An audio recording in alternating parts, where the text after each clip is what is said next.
যে surgical operation তারা করবে। তো ওরা কি মনে করে আমাদেরকে? আপনি সার্জিক্যাল অপারেশন করবেন আর আমরা হাত গুটিয়ে বসে থাকবো? আমরা কি বলে যে আঙ্গুল চুষতে থাকবো?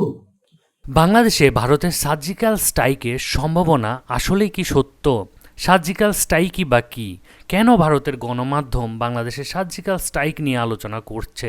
আসলে এর পেছনে লুকিয়ে আছে রাজনৈতিক ও সামরিক শক্তির এক বিশাল খেলা এবং জটিলতা। বিস্তারিত জানতে ভিডিওটি শেষ পর্যন্ত দেখুন। সামরিক পরিভাষায় সার্জিক্যাল স্ট্রাইক বলতে কী বোঝায়?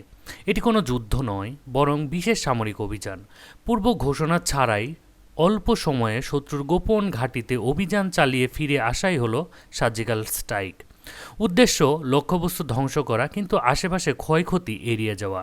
উদাহরণ হিসেবে আমরা বলতে পারি মার্কিন নেভি সিলের অভিযানে ওসামা বিন লাদেনের মৃত্যু উল্লেখ করা যেতে পারে। ভারতের গণমাধ্যম বাংলাদেশ প্রসঙ্গে সার্জিক্যাল স্ট্রাইকের বিভিন্ন ধরনের কথা উঠে আসছে এবং বাংলাদেশে বিএনপি নেতা রুহুল কবির রিজভী সহকারে বিভিন্ন সময় সার্জিক্যাল স্ট্রাইকের প্রসঙ্গ আসছে।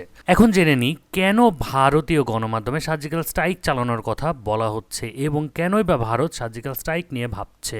লালমনিরহাটের বিমান ঘাঁটি নির্মাণের পরিকল্পনা, ডক্টর মোহাম্মদ ইউনূসের নেতৃত্বাধীন সরকারের কর্মকাণ্ড। ভারতের মতে সীমান্ত সমস্যা, বিচ্ছিন্নতাবাদী আন্দোলন ও নিরাপত্তা ইস্যু উস্কে দেওয়া হচ্ছে। বাংলাদেশের সঙ্গে রাজনৈতিক সম্পর্কের টানাপোড়েন এখানে গুরুত্বপূর্ণ ভূমিকা পালন। বাংলাদেশ এবং ভারতের সামরিক সক্ষমতায় বা কী, বাস্তবতা কী বলে? গ্লোবাল ফায়ারের তথ্য অনুযায়ী সামরিক শক্তিতে ভারত বিশ্বের ৪র্থ স্থানে রয়েছে, বাংলাদেশ রয়েছে ৩৭তম স্থানে। ভারতের হাতে ১২০টি পরমাণু বোমা, বিপুল সংখ্যক সৈন্য, যুদ্ধবিমান এবং ট্যাঙ্ক রয়েছে। তুলনায় বাংলাদেশের সামরিক সক্ষমতা অনেক সীমিত।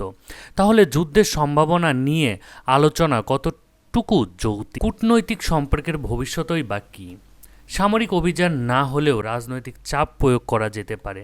সার্জিক্যাল স্ট্রাইকের আলোচনা আসলে গণমাধ্যমের হাইপ নাকি বাস্তব হুমকি, সেটাও আসলে বোঝা যাচ্ছে না।